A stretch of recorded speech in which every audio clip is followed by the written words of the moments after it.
Now to our first story. You know, the clan of global elites that have embraced vehicles for commuting is swollen by one, if you see what I mean, as the Lagos Metropolitan Area Transport Agency, LAMATA, launches its electric mass transit buses. The big idea is to transform the state public transport system to a carbon-free mobility ecosystem within the state. Now, the MD of LAMATA, Abimbola Akinyajo, I hope that's right, said the initiative is a major aspect of the vision for transportation in Lagos State. The rollout of the electric buses kicks off with a 3-month proof of concept phase, the pilot phase, with an expanded fleet and bus routes which will follow. Now, the ultimate goal, we understand, is to have a countrywide deployment, and I know this, some 30,000 jobs for Nigerians are in the offing. It's good to think big. Yes, this is revolutionary as far as I'm concerned, and it is forward thinking. We'll eventually get there, but we know we have to start from somewhere. Yeah. In the US and Germany, some of these advanced countries, we're already seeing such electric cars. buses. Yes, cars. I saw a video of people with dozens of cars parked and being charged. Okay. Yes. Okay. You see, we are already suffering the ill effects of excessive use of fossil fuels, and look at the impact it's had on climate change and all that. So the earlier we begin to transit to clean energy, the better for us. When I had this story, I didn't take it seriously. I felt like, what's going on? What for Rwanda and LAMATA to have come up with this idea, I think it's really something that deserves commendation. They deserve commendation. We just have to join the rest of the world in keeping our environment clean, and some of what we do currently Otherwise, do not serve that cause. Yes. Going green is the name of the game. Look at what happened last year. Look at how many lives we lost to flooding and the rest. Yeah, avoidably. Yes, so we have to start from somewhere. These are the buses. We have to start from, and they are beautiful buses. You know, I would like to have a ride in. Even see what transiting in these buses look like. Lagos is always ready to lead the way in things that are really forward thinking, and that's why I want to congratulate LAMATA for this. We can't wait to see them roll out more of these buses so that we can keep the ecosystem clean. Thinking big is the name of the game, Emeka. Yeah. But again, the mega city status of Lagos is a dream. It's realizable, but a few teething problems here and there. Yeah, one of yes, which is it's a good thing you mentioned that. I mean, one of the things is that you still have commuter buses, rickety commuter buses, and the drivers will be wondering what will happen to them when you have so many of these buses. What will be their fate? Are they going to be thrown into the job market? Because along the line, the government is definitely going to phase them out, ban them from the roads. It's just a matter of time. Yeah. We don't know how quickly that may come. Then in the existing transport ecosystem routes. Yes, in the existing transport ecosystem Okay. in Lagos, it's going to knock off some participants, some of the stakeholders. So it's also very important to find a role, to find roles for them in the emerging system so that everything will run smoothly, whether we like it or not. By 2035, much of the world will not really need vehicles powered by fossil fuels. So you definitely find, if we have not fully transited by then, fully or substantially transited, what it means is that they are going to be playing catch up. They'll be sending their vehicles to us. They'll be sending their fossil fuel vehicles to us, and that will not help us. Help matters here. Yes, that will not help us. So it's very important you talk about the routes. It's also important that the routes are structured in such a way that there is continuity. When the buses stop here, then it's not that, okay, I've enjoyed the ride in an electric bus, fossil fuel, free of fossil fuels, and then I alight, get on another bus, and all I have dodged back to square one. Back to square one. So these things, a lot of things we need to change. And the people, there should be citizen orientation. The citizens should be, there should be orientation for the citizens so that they can key into this. Let it not look like it's one of those phantom schemes that let the citizens know that this is where the world is heading to. We cannot pretend and we cannot look away. Otherwise, you need the buy-in of the commuter. And the transport operators. And a lot of the people here may not even know the difference. No, but these buses are very beautiful. Yes, HOV bus, they'll get into it. They won't ask questions.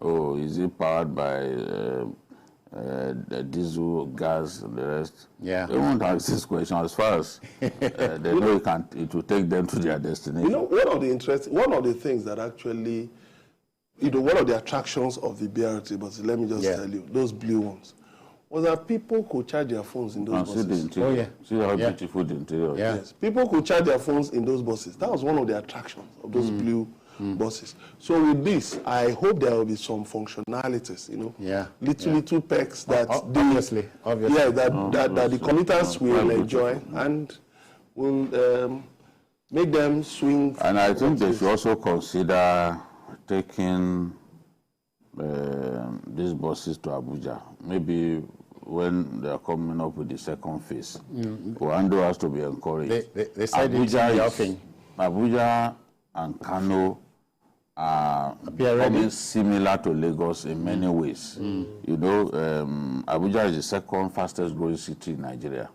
in terms of population. Okay. So for that reason, more and more people are migrating to Abuja from different states. So we need to introduce something like this. I'm sure there will be sufficient patronage. I imagine they are thinking big. You didn't mention Port Harcourt with weekend flyovers here. All right. Let's go to the next story. Efforts by politicians to put a spanner in the works in order to stop Bola Tinubu's inauguration are as frantic as they are real. A former presidential candidate of the Hope Democratic Party, HDP, Ambrose Albert Owuru, went to the appeal court in Abuja, praying it to stop the inauguration of President-elect Senator Bola Tinubu. Now, the appeal court was miffed by the suit and ordered the litigant to pay a fine of 10 million naira each to the four parties involved, namely the President, Muhammadu Buhari, the Attorney General, Abubakar Malami, the Independent National Electoral Commission, INEC, and of course, the President-elect Bola Tinubu. The three-man panel of the court held that Mr. Owuru embarked on a gross abuse of court process by filing a frivolous, vexatious, and irritating suit meant to provoke, I should say, the respondent. Sometimes you wonder if politicians think before they make a move. Well, the litigant was well within his rights to have gone to court, and the court has only given his own interpretation of the suit he filed. Of course, every citizen has a right to approach the courts. If you feel aggrieved. If you feel aggrieved, yes. I mean, and you feel you can't look away or you can't let it go. So I think, well, it will... One thing the court said, actually, was that there had been a decided case on this by the Supreme Court as at 2019. So his lawyers should have guided him on that. Told him that there was no need trying to drag such a matter out again, But also, I think Nigerian lawyers should also need to help us to help. Yes, because some of these help this situation. Some of these cases are actually cases that, you see, you would expect that lawyers will be more conversant with the dictates of the law. And then we decided cases, because you find out that some of these cases actually, some of these lawyers had been a part of such cases, either as counsel to litigants or counsel to defense.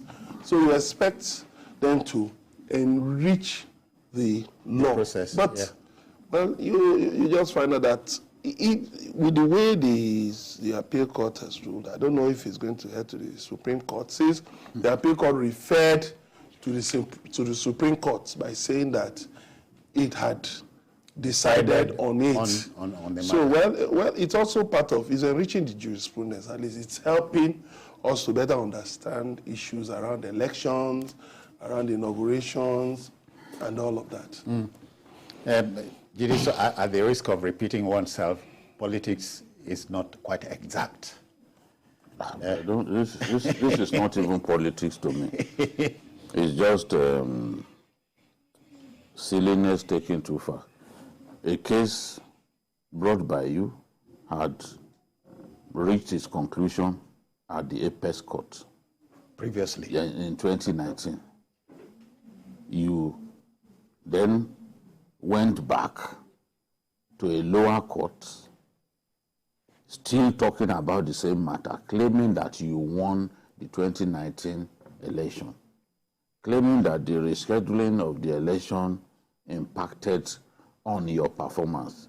First, how did you win the election? How many votes did you score? Because I can't remember a party called Hope Democratic Party winning or even coming close to winning. All kinds of things are happening. We talked about this the other day. Lawyers are not helping us. I think that there's a need to begin to punish lawyers who encourage filing of frivolous matters like this. How did you come to the conclusion that you won the 2019 election? You are not among the front runners. You are not prominent as a politician. You do not belong to any of the prominent parties. And I hear he doesn't reside in Nigeria. Yes, every 4 years, this is what he does. He will come and file some funny cases, and at the end of the day, and go back. We won't hear about him anymore. So these hefty fines, in my view, are meant to stop him in his tracks, ensure that there's no next time. Come 2027, it does not materialize of the sin again. Because that's okay, yes, the election postponed because they said they were not ready and all that. And you are not the only person affected. All the politicians, all the parties lost money because it then meant that they had to continue to mobilize voters, continue to place their jingles until the last minute. So they all lost money. They all lost one way or another because of the postponement. INEC also lost money because once INEC has mobilized and then was forced to remobilize, it costs money. Yeah. So you are not the only person with grievances I like the language of the court. You are not the only person with grievances against the 2019 election. Well, he's taking this thing too far. Look at the other one who said that since 2011, they didn't put his picture on the ballot and filed a matter recently. Look at what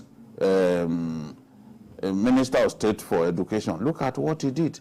Oh, yeah. He lost his cases right up to 2 different cases. He lost right up to Supreme Court. He went and he filed a motion seeking the permission of the court to join people who had lost and refused to appeal. A different matter. A different matter was lost at the level of the lower court by another interested party. They lost and refused to appeal. Our man, the junior minister, then decided that he needed to continue that matter. You are not an interested party in their matter. But it was you. Long after the thing had been started bad, it was you then woke up and said, okay, let me see if I could appeal this matter. But a matter that had long been decided. As he said a while back, his attorney would have encouraged him. This Hope, for example, this Hope party man, claims that he's a lawyer. So in his case, I don't think anybody encouraged himself.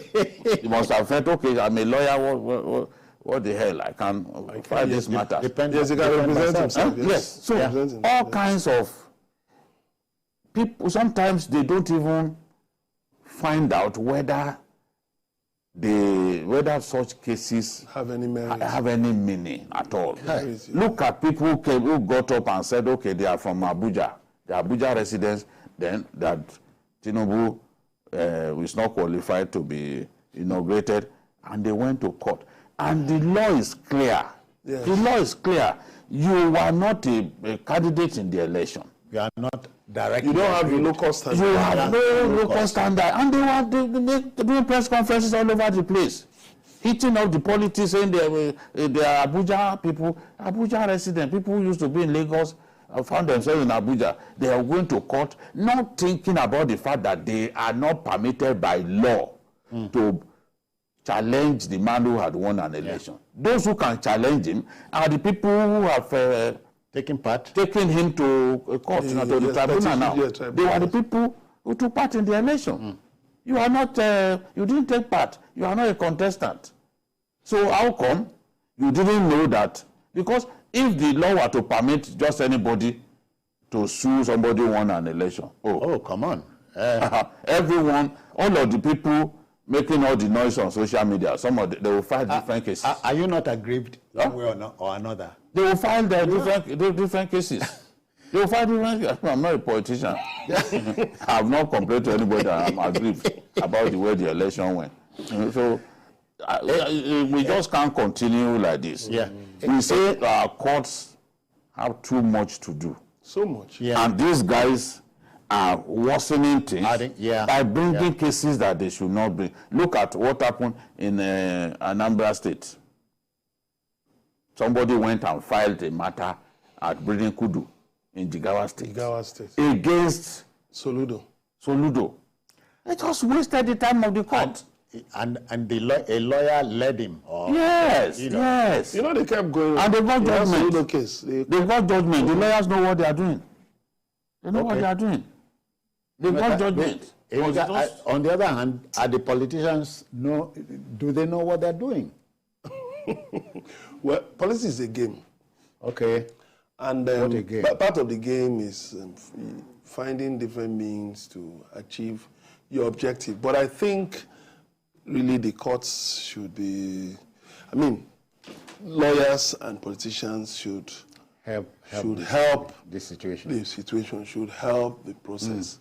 Because even the layman, you see, social media, the internet have helped that even the layman can pick, for instance, the Electoral Act and look at certain things and get some basic understanding of, okay, the law says this, the law says, okay, you're a lawyer, can you, and also on WhatsApp groups, please, can you interpret, can you explain for us? And You know, there are lawyers who are willing to say, okay, this is this, this is this, this is this. So now, you know, politicians, if you remember, how many cases are we going to talk about? How many cases are we going to talk about that have gone here, gone here, gone here, gone round and round and round and round? I'm wondering if Nigerian politicians are not becoming Machiavellian. You know, is it about being Machiavellian? I don't know. You can't even explain why they are. You know, the Minister of State's matter. Yeah. The lawyer, the judges were extremely angry with the lawyer, and before they wrote their judgment, he had to withdraw from the case because they were going to put in their judgment, they were going to recommend punishment for him. Judgment. So he wised up quickly, and because what is the point? It's not your matter originally.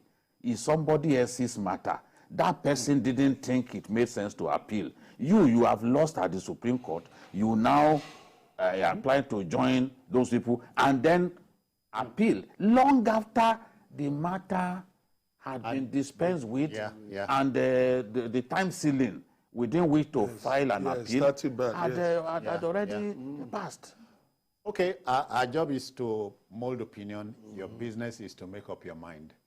We'll take a breather here. We'll return after this break. Please stay with us.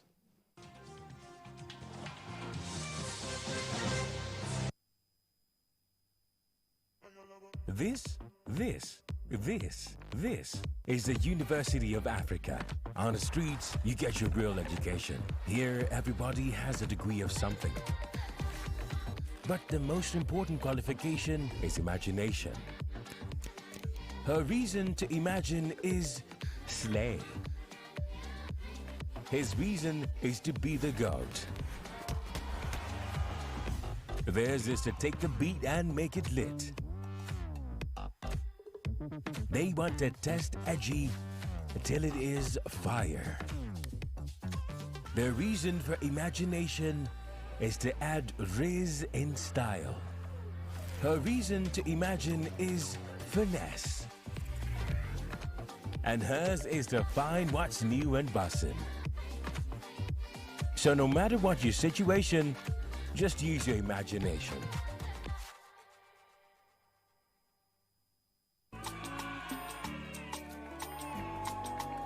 New beginnings are always colorful. When we celebrate the start of life's journey, we marry in colors. With our proudly Nigerian Dulux paints, now available in any color. Express your world however you want it. Visit a Dulux color center to get any color instantly. Dulux, let's color. Never miss.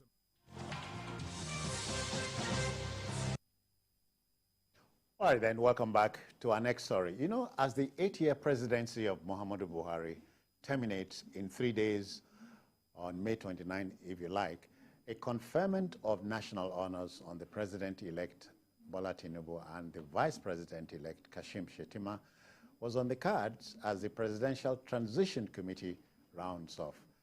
President Buhari conferred the highest honor of the Grand Commander of the Order of the Federal Republic, GCFR, on the president-elect, and the second highest Grand Commander of the Order of the Niger, GCON, on the vice president-elect. With the words, "I shall not disappoint you," by Senator Tinubu, the eagle, they say, has landed. Now, let's share the story of the investiture by TVC News, Femi Akonde. Come with us.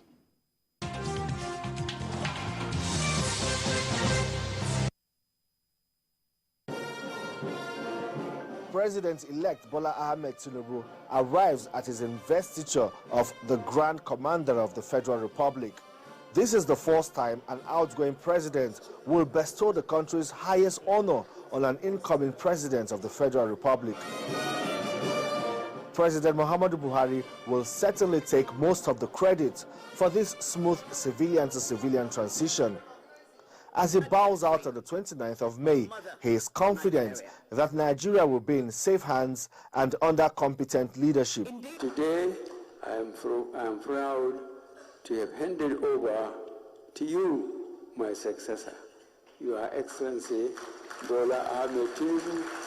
It is my earnest desire that you will find these documents useful, as this will be the first time in the history of this country that such a detailed documentation will be produced for handover to a new administration. The president-elect was handed the transition document, which is a policy status update of the outgoing administration, a foundation upon which the new administration will begin. Bola Ahmed Tinubu says he understands the magnitude of the task ahead and he is ready and willing to take it on. I stand here today renewed in hope and dedication to our national greatness. I also feel full of pride that this moment is our moment. This stately occasion is proof that Nigeria is vibrant and true democracy. It confirms that our democratic path is right and is right, and nothing will deter us from sticking to it. Sure. The Nigerian story under President Muhammadu Buhari has been a bumpy ride on the national journey to economic stability, security, and building infrastructure for sustainable development. As President-elect Bola Tinubu moves to take center stage in governance, he already has a clear picture of the current state of the nation. Your Excellency, Mr. President and the President-elect, is that we took the renewed hope agenda and aligned it with the 9 priority areas. And where there are gaps, we indicated the gaps. And where there are improvements based on the renewed hope agenda, we indicated it and we stated what are the quick wins, what can be deferred for the future. So this is a comprehensive document you are receiving this afternoon. It's a combination of the effort of the President Muhammadu Buhari administration aligned with your vision for Nigeria. There are some tough decisions that he has to take, and he will take them. But at the end of the day, he will remember to ensure that the poor, the vulnerable, the average Nigerian is not left behind. Standing and believe is that the president-elect, as soon as he's sworn in, will set the ball rolling for all his agendas contained in the Renew Hope, and Nigerians should expect the best. Nigerians hope they will not have to wait for too long before the impact of the Bola Ahmed Tinubu administration is felt. The new Grand Commander of the Federal Republic and President-in-waiting Bola Ahmed Tinubu has been briefed on the task ahead. Nigerians already look forward to when they will begin to feel the impact of his administration as soon as he's sworn in on the 29th of May. Femi Akonde, TVC News, Abuja.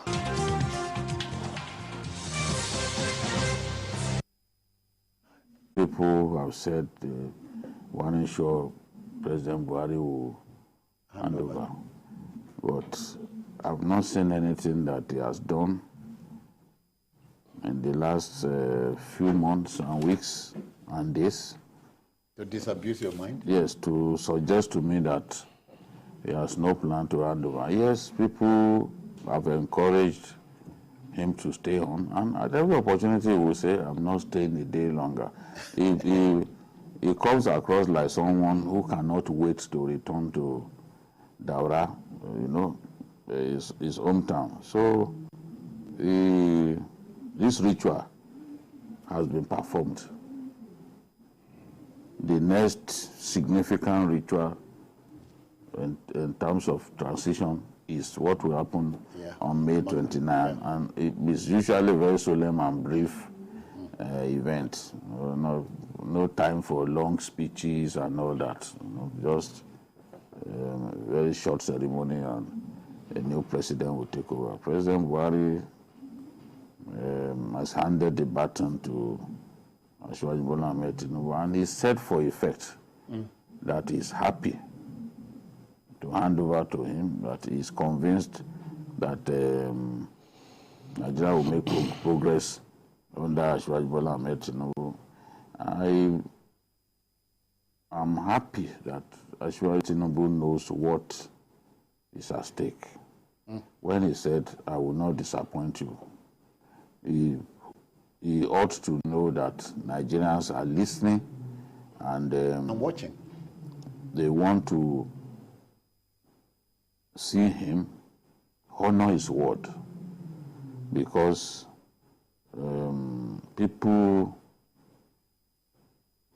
leaders who want to give themselves immortality,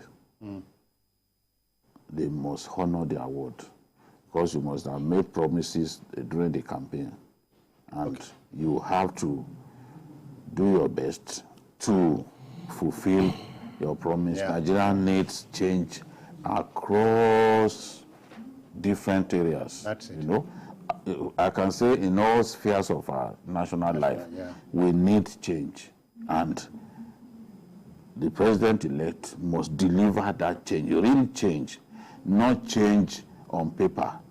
You know, Yorubas will talk about Eshinowe, that is the horse that you see on pages of paper. Yes, the horse that you see in a storybook. You know, that horse that you see in the storybook is not the real one. Nigerians want to see the real horse. The real horse.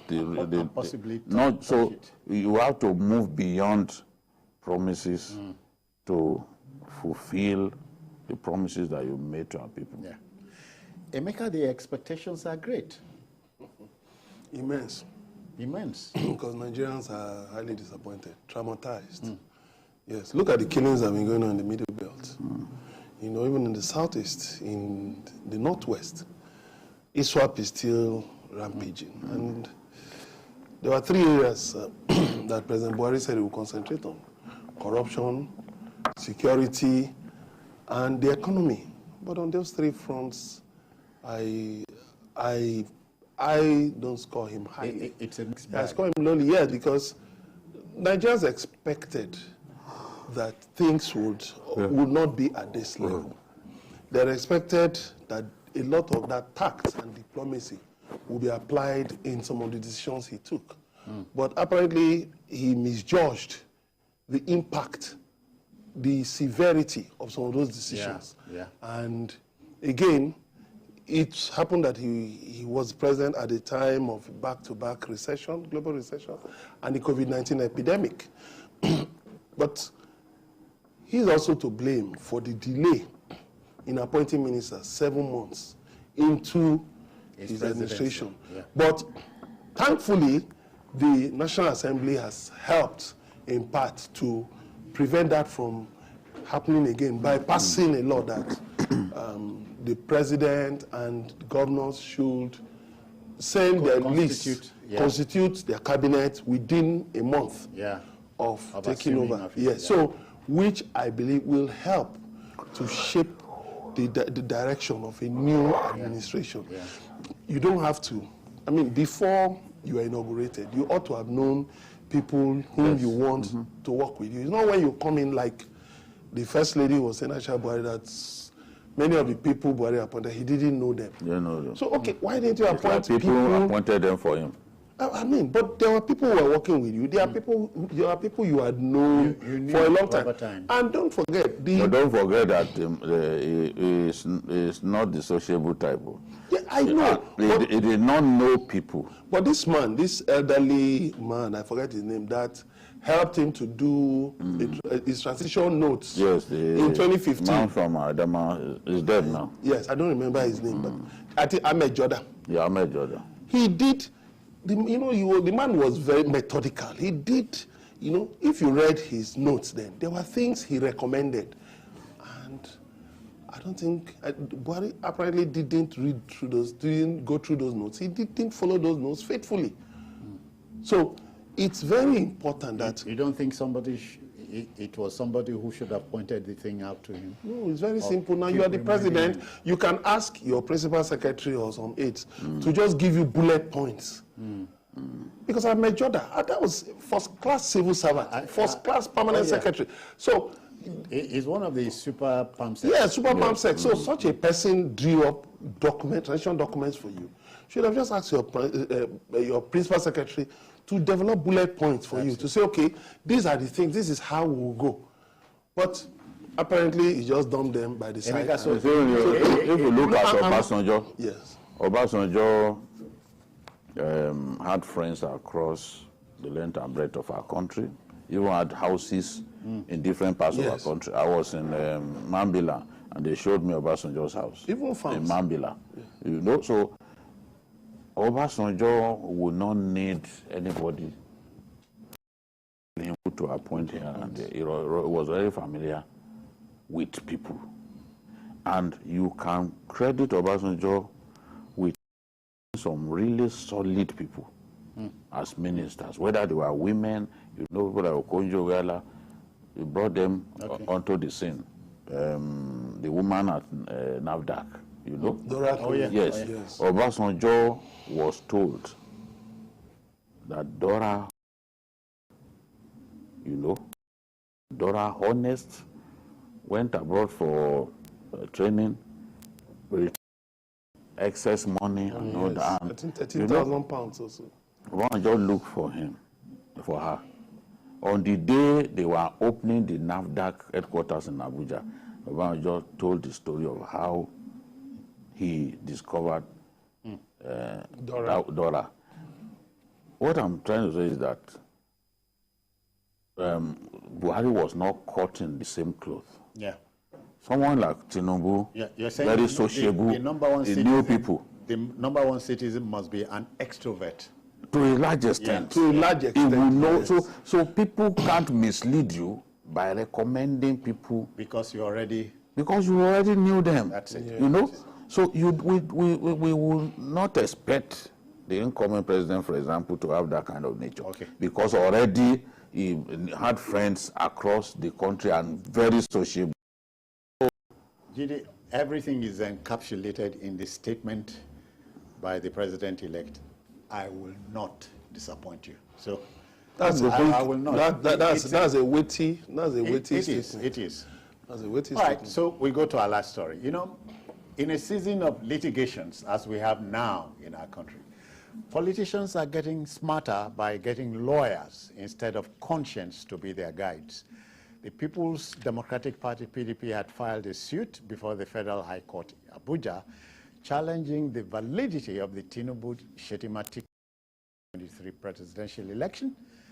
The opposition party had claimed that Shettima's nomination was a breach of the provisions of sections 29(1), 33, 35, and 84(1) of the Electoral Act 2022. After the Federal High Court threw out the suit, the PDP headed for the appeal court, which also dismissed the matter. The Apex Court has thrown out the case for lacking in merit, and a sum of 2 million naira awarded against the PDP as damages. Now, the lead judgment read by Justice Adamu Jauro agreed with the lower and appellate court that the PDP was a meddlesome interloper and a busybody. Emeka.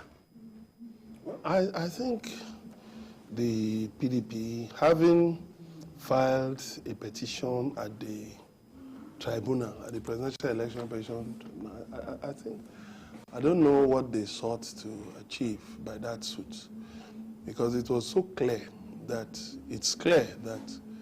there are two legs in terms of qualification, in arguing on non-qualification.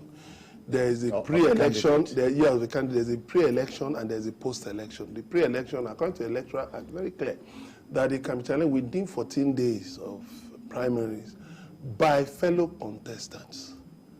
Then after the election, there's a post-election, which can be challenged by other parties.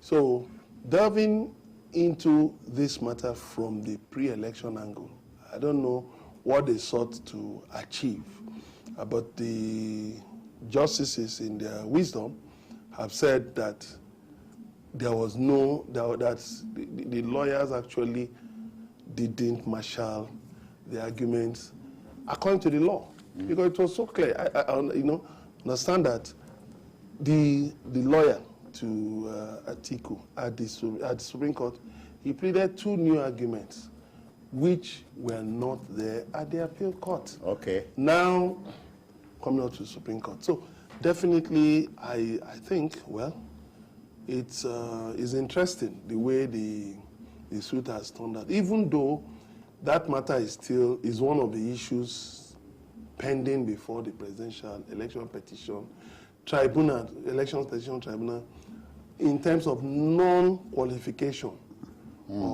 This one was double nomination. Double nomination can be brought about by fellow contestants within 14 days. But as post-election is non-qualification of a candidate. So we watch the proceedings of the election tribunal. Yeah. That matter. Did I remember one justice, I think in either Britain or America, who said a famous line, let me attempt to quote him: "We are final because we are not infallible, but we are not infallible because we are final." I don't know if you understand what I'm saying. So what that one was saying was that,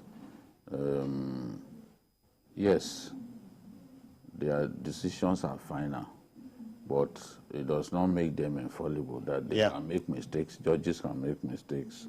And in some jurisdiction, even the Supreme Court is permitted to redress its mistakes, and all that. But in our country, I think they've done so twice. The only condition is if there were clerical errors in the judgment. Yeah, in the case of Abga, for instance. Yes, if there were clerical errors that misled the judges into taking a decision. In their judgment, if there are clerical errors, they can reverse themselves. But once they've taken a decision on the basis of law, they can't. They are not permitted to reverse themselves. And that's what Justice Augie said on that day when she wept, because people like Olane Pekun brought a motion before them that they should reverse themselves. She burst into tears and said no, that senior lawyers can't be bringing is because the law does not permit us to reverse ourselves, at least in that manner. In this case, I think it's section 284 14C that is confusing. Was confusing the the PDP and other parties. Earlier, when St. Alia emerged in Benue, the PDP challenged its emergence, citing irregularities in the way the primaries went. They lost right up to the Supreme Court. The Supreme Court ordered them to withdraw the matter. And when you are ordered to withdraw a matter, it's like the matter has been dismissed. So I see a line of authority there. So when this one happened, the lawyers, the PDP lawyers were arguing that, look, what happened is a breach of the Electoral Act. Therefore, they had the local standard to challenge the APC candidate.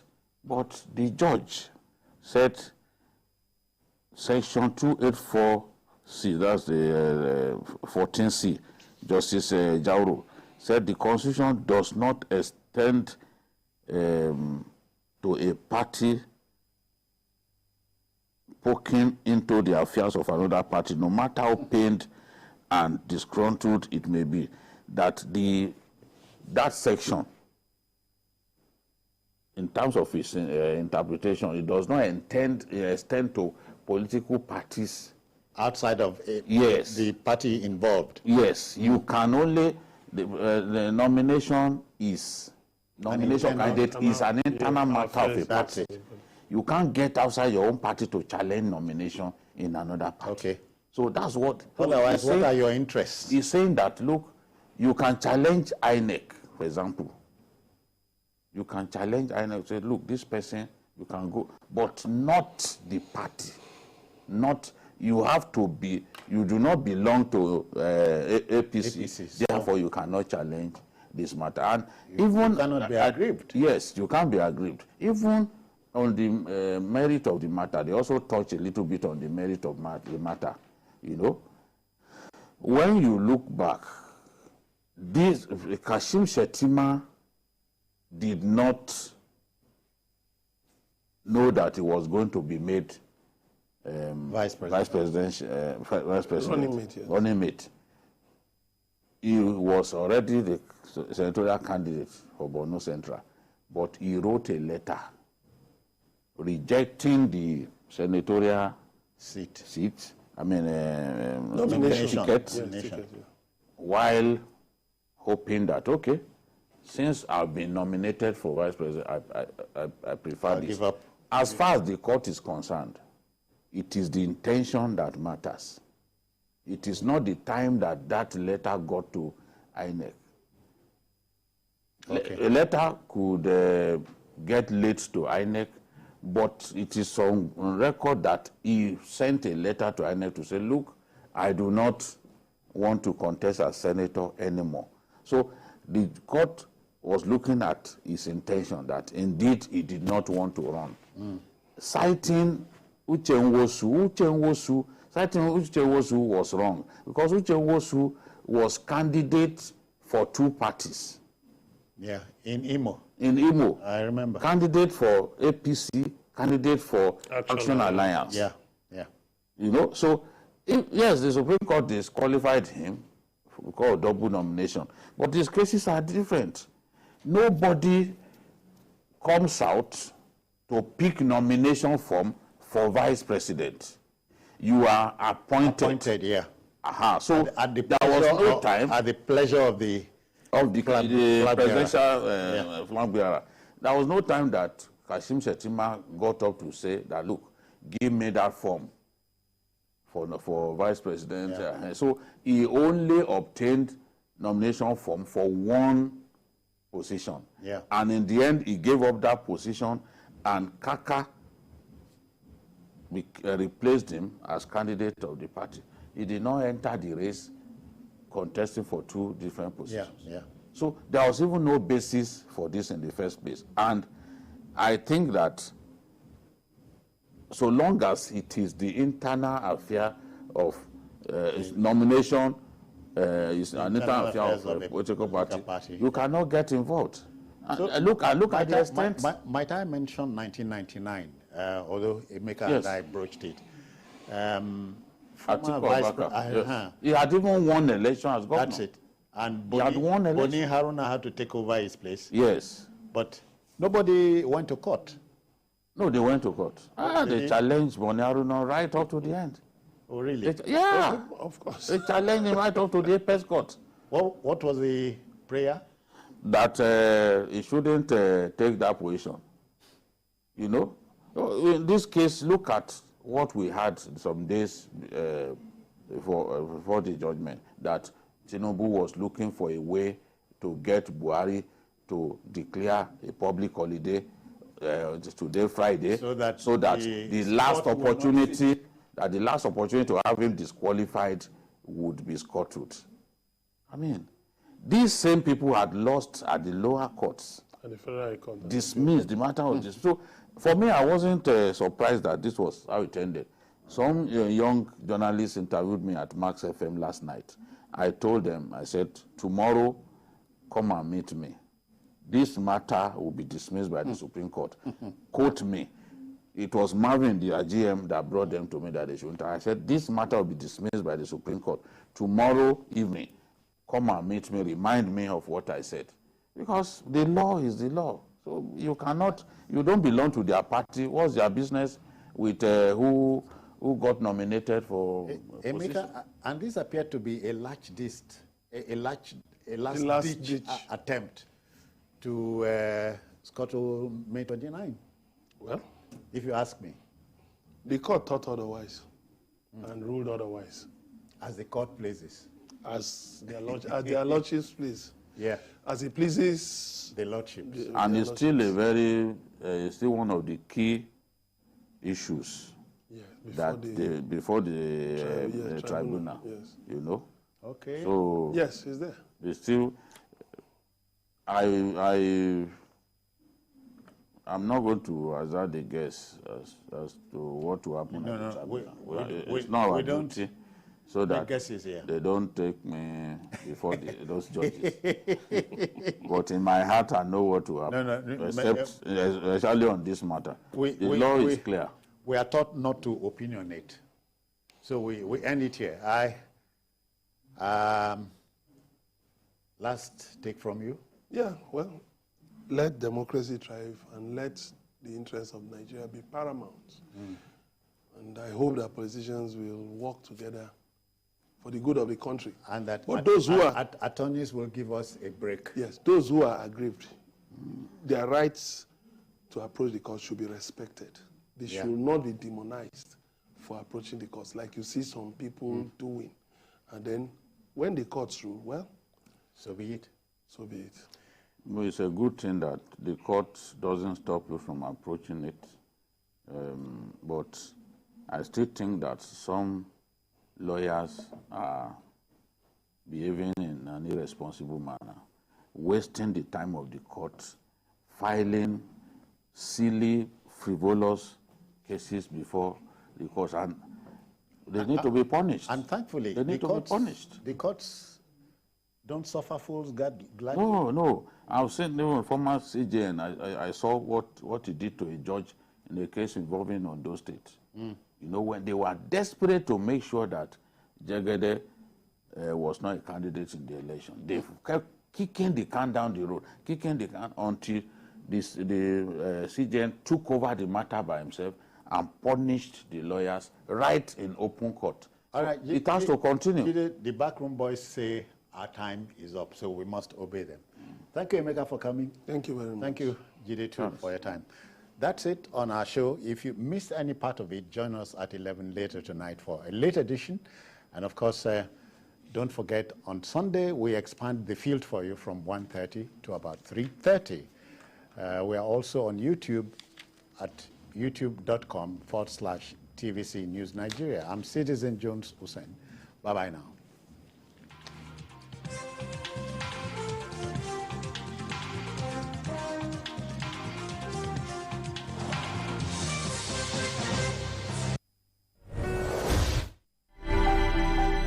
Entertainment to me is everything. Entertainment is surrounding myself with loved ones, family, watching some good television shows, TV series, listening to good music, and taking a trip around the world, seeing new places, and interacting with different people, and also having a feel of different culture and people all around the world. So for me, I would say entertainment is life. It's larger than life.